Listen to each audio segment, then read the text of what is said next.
What's happening, my epic people? Welcome back to the channel. I hope you're all doing amazing, as I'm sure you will be. Now the weather is back and bright, it's starting to warm up, hands are not getting so cold.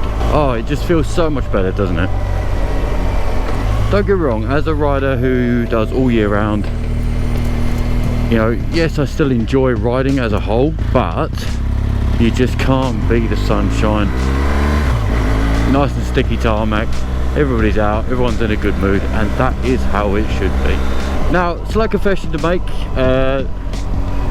I did intend to get a video out on the BMW M1000R.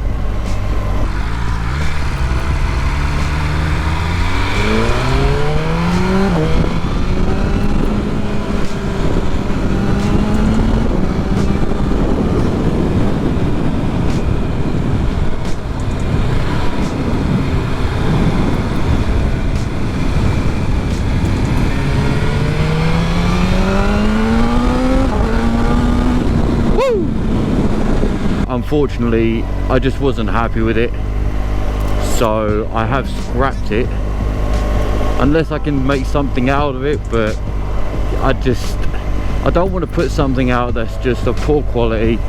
I mean, I don't believe I delivered enough information on the bike to satisfy people. I wasn't happy with it, so I got the feeling you guys might not be happy with it, so it is unfortunately been scrapped. So I've been sat with it for a couple of weeks and I just can't make heads or tails of it. Every time I look at it, I get more and more disappointed, and that's just how it goes. So I had intended to flurry out more videos than I did, but that video just held me up, and I just couldn't push forward with it. So that is that. But what I did get out of that video was I met some cool people doing, you know, some photos of the bike out in sort of a more urban scenario, which is it really suited it. And I'll pop some pictures up here anyway, so you can see what I'm getting at if you haven't already seen them on the social media channels already. And the people I met from those pictures and heading down to the graffiti wall that I did to shoot at, man, those guys are awesome. And I had mentioned in the video their Instagram handles and everything, which you guys obviously would not have seen because I will not be posting it, but I will be popping them up on the screen now. So do go check those guys out. They were awesome. As awkward as I may have been, and I'm sure from what I heard, a few other riders and things went down there to go and snap some photos and whatnot. So, you know, they're very patient with people. They were cool about their artwork. So guys, thank you so much for allowing me to go down there and take those snaps and everything. You guys are awesome. I can definitely see big things coming from them in future through their artwork and whatnot. So do check them out, give them a follow on their social media channels, and yeah, thanks guys. Anyway, enough rambling. It's been a fun couple of days. It's been nice having the sunshine out, and it gave me a good thought of what this video should be about, because we are all getting out and about, and this isn't necessarily based on those who are experienced with their bigger bikes. This is more based around the people who are still on the smaller bikes, on the, you know, lower CCs, 50ccs, 125s, that sort of thing, and they're considering moving up. They're going for their full licenses. They're wanting to maybe take their A2 or their full A category, and they're wondering what it is like moving from the smaller bikes onto the bigger ones. And what's given me this idea is my very best friend, who I've known for many years, has now decided to retake his CBT after, you know, a few years being off the bike. Things just get in the way, as they do, and now, like I just said, he's decided to go for his bigger bike license too. Now the ironic thing about this is, I don't know if ironic is the right word for it, but the interesting thing about this is that Woody taught me how to ride a motorcycle years ago, back when I was in my teens. you know, before I could legally ride one. You know, he taught me how to work gears and things like that. And he had his 50cc, then he had his 125, and I suppose then he went and got his car license, so that sort of jumped in the way. But he taught me how to do it, and then years of him not doing it, I just sort of surpassed. I stuck with it and went for it, and me and him went for a ride yesterday. Now, if you remember back nearer to the start of the channel, I did a video on a Honda Grom. Well, that is his bike, and we went for a ride together yesterday, me on my GS and him on his Honda Grom. Now, in size comparison, you couldn't get more little and large, and as peculiar as it may look, it got me thinking. Yes, he is going through his full bike license.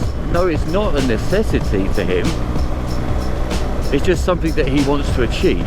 But what it did show us yesterday was that to have fun on the roads on a bike, it is not necessary to just jump straight up to a big bike. You can still hang with the bigger bike riders as long as they're good people and they'll wait around for you and they're just chill. They're just in for the cruise.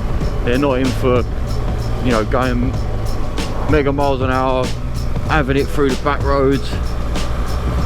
And we had a really good ride. Now, don't get me wrong, there were times where he probably felt like he wished he could just have the same level of oomph as I did, but also it will open up his choices of other motorcycles that he could ride.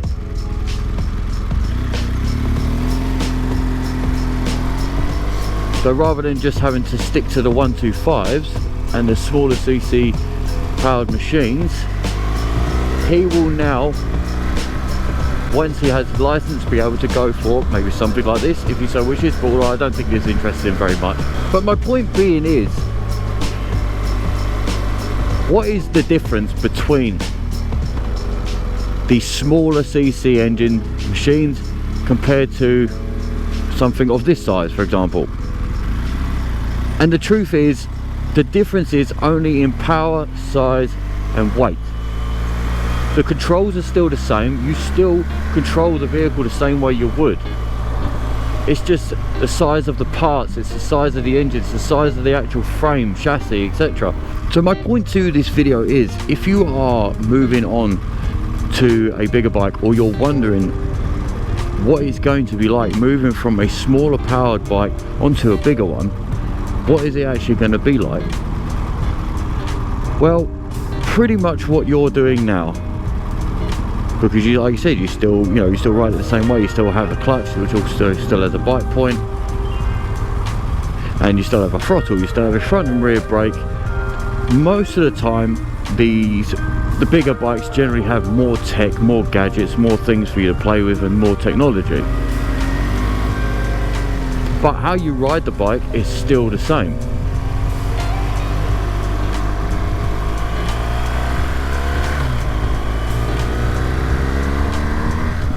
Which, if that isn't obvious to yourself, I understand, but what I found when I went from smaller bike to a bigger bike is the level of respect I actually had for the machine in comparison to what respect I didn't have for the smaller powered machine. Sorry if this gets a little bit too windy. I'll try and tuck the camera behind the screen here and hopefully that works some magic. But yeah, I just found I had a lot more respect for it because of the jump up in power. Because of the weight and size, I needed to take that a little bit more care. I had to think a little bit more about where I'm putting my feet. When, say, you're stopping up maybe a set of lights, is there a adverse camber that sort of would tumble you over if you just couldn't get your foot in right? Just little things like that is what makes the difference. But what I did also find was that I was way more comfortable out and about on the streets with a bigger bike. One, I felt like I had a bit more road presence, so I was able to be seen that bit better. I was maybe taking that a little bit more serious as well, because I didn't have my L plates on. People didn't necessarily think I was a learner or anything like that, which is just ridiculous, because I know people with, you know, L plates who actually are pretty good riders. Like, take my friend Woody for example. He is a really, really good rider. He's attentive. I mean, you'd think that it would be down to just age, but he's always been like that. I mean, don't get me wrong, we were a bit more loony when we were younger. We would take a few more risks, and nowadays we necessarily wouldn't take the same risks that we would have done back then. But what I will certainly say is there is a better element of respect now than what we used to have. So yes, I found I respected the bike a lot more, and I felt like I had more road presence. But I felt like I was able to get myself out of trouble easier with that level of acceleration that I didn't necessarily have on a smaller powered machine. Whereas like on a smaller powered machine, like take on the dual carriageway, you have to really plan your overtake if you so choose to overtake. Whereas say here, I can just make a very quick decision and I'm able to just get back up to speed at 70, and I can still get myself past quite easily.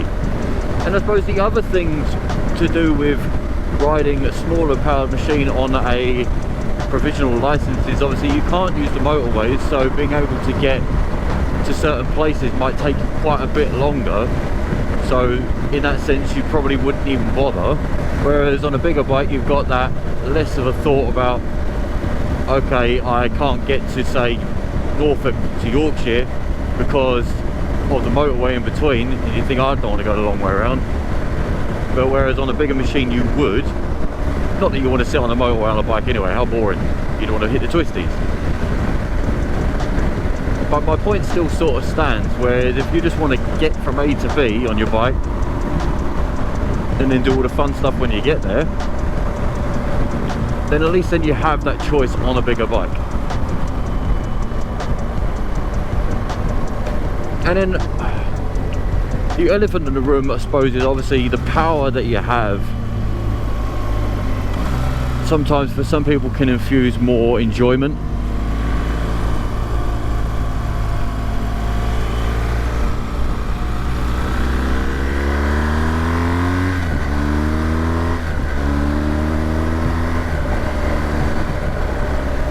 And at least then at that point you have that option to have a bit more playtime with that torque and that acceleration, whereas you wouldn't necessarily have that on a 125. But I also have to note that once you are on your bigger bike and you've gotten rid of your 125, you don't have the option to use it anymore. Now, I'm sure many people will agree with me, so pop this down in the comments below if you are a more experienced rider.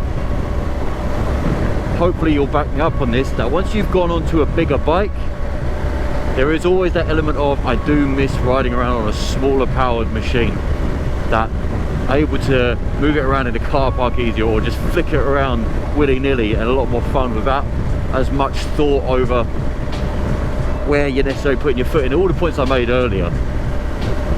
Personally, I still love riding 125 machines because they're so much fun, they're light and flickable, and they are just a good laugh. Like, I absolutely love riding Woody's Honda Grom. It's hilarious.